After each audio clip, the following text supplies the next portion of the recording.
네, 김나영 박사님 말씀 잘 들었습니다.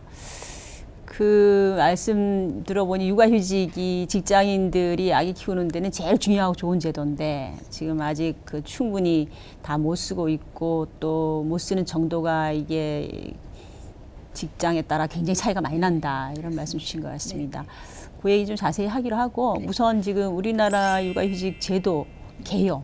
그러니까 어떤 사람이 자격이 되고 또 급여 수준은 이제 어떻게 되는지 현재 그 얘기만 일단 간단히 짚고 갈까요? 네네.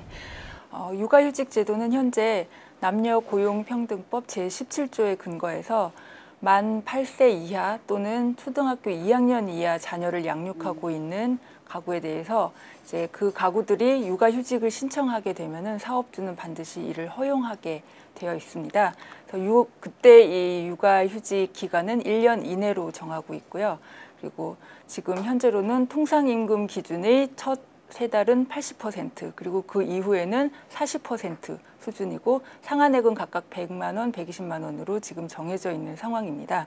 그렇기 때문에 이런 나중에 뒤에서 말씀드리겠지만 이런 임금 수준에 대해서 좀 그러니까 논의가 많이 되고 있는 상황입니다. 그래서 지난번에 보면은 이제 그 정부가 저출산 종합 대책을 발표를 했잖아요.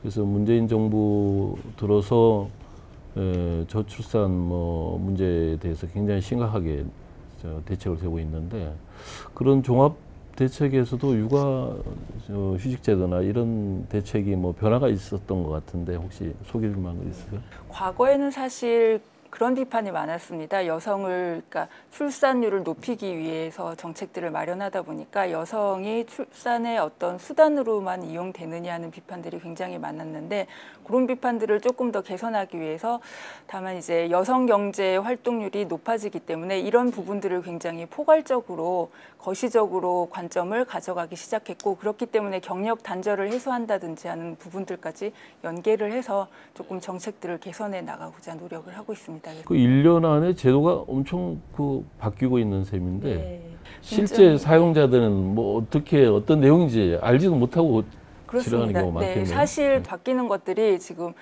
연 단위로 어떤 경우에는 또 부처별로 또 다르게 계속해서 발표가 나고 있기 때문에 사실 개별적인 가구 입장에서는 이런 것들을 다 정보를 입수를 해서 그때그때 활용하기가 굉장히 어려운 부분이 있습니다. 참 정보력이 중요합니다.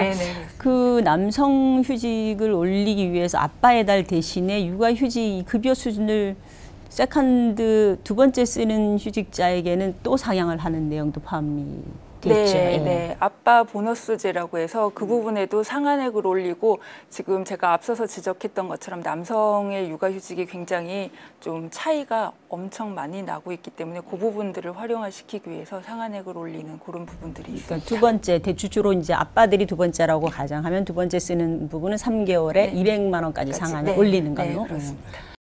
이 대표님은 육아휴직 경험이 있으시죠? 아니요, 저는 육아휴직을 못 썼습니다. 아, 그러셨어요? 네, 저 같은 경우에도 지금 계속 말씀 들으면서 사실 제도는 굉장히 좋지만 이 제도에 한계가 있는 것이 사실 어느 정도 규모가 있는 시스템이 갖춰진 기업들 기준으로 만들어진 제도이다 보니까요. 이제 작은 기업을 다니거나 아니면 이제 원래 했던 일이 약간 특수 종사자이거나 아니면은 이제 사정상 계속 회사를 옮겨 다니면서 근무해야 되는 형태 이런 다양한 경우에는요 여기에 이제 안에 들어갈 수가 없는 거죠. 그리고 저 역시 그 케이스 안에 이제 속했던 케이스고요. 그 케이스를 하면 저 같은 경우에는 좀 공부를 하고 나름대로 전문적인 분야에서 계속 근무를 했다고 하지만 영구직이나 이런 경우 사실은 정규직으로 안착하기가 굉장히 힘들기 때문에 약간 계속 옮겨 다닐 수밖에 없는 처지였고요. 그러다가 일반 사기업에 좀 규모가 작은 기업으로 옮기게 됐는데 사실은 제가 재취업을 다시 또 하면서 느낀 것이 아가씨보다 더 취업하기 어려운 건 사실 이 가임기 여성 이거든요. 사실 애를 다 낳고 키운 여성보다도 가임기 젊은 여성이 취업을 하기가 정말 어렵다는 것을 많이 느끼게 됐고 요즘 면접 같은 거 볼 때 그런 것에 대해서 묻지 않게 되어 있다고는 하지만 다 암암리에 다 확인을 하는 추세에 있고요. 저 역시도 사실은 취업을 확정 직후 아기 임신을 한 걸 안 순간 사실 회사에 이거에 대해서 조율을 할 때 제가 출산휴가 외에 받을 수 없는 이제 암묵적인 규칙이 존재를 했고 그렇다면 내가 이 회사를 계속 다니면서 병행할 수가 없겠구나 여러 가지를 따졌을 때 사실 육아휴직까지 가지도 못하고 이제 퇴사를 하게 되는 이제 그런 그러면 이 상황이죠. 대표님 그 본인은 안 썼지만은 본인의 친구랄지 지인들 사이에 육아휴직을 제도를 활용해 본 적이 있는 사람이 있던가요? 제가 이제 경력과 관련되거나 아니면 육아와 관련되어서 많은 이제 엄마 아빠들과 이제 상담을 하다 보면요. 사실 육아휴직을 제대로 활용하고 그리고 복직에 성공해서 지금까지 다니고 있는 케이스가 그렇게 많지가 않습니다. 왜냐하면 실제로 육아휴직까지 넘어가지 못하는 케이스가 너무 많고요. 혹시 내가 육아휴직을 썼다고 해도 이제 복직 이후에 사실 1년을 못 버티고 거의 나오게 되고요.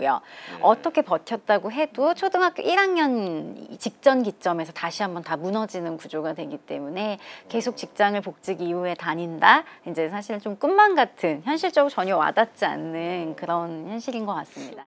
예, 그러니까 육아휴직 사용률이 꾸준히 올라가고 있고 그럼에도 육아휴직 혜택을 못 보는 사람들이 여전히 많은 상황이라는 얘기인 것 같습니다. 이렇게 되면은 사용률이 이렇게 떨어지고 하면은 육아휴직 애초에 취지가 무색해지는데 어떤 상황 때문에 이러한 일이 계속되는지 좀 더 깊이 들어가 보기로 하겠습니다.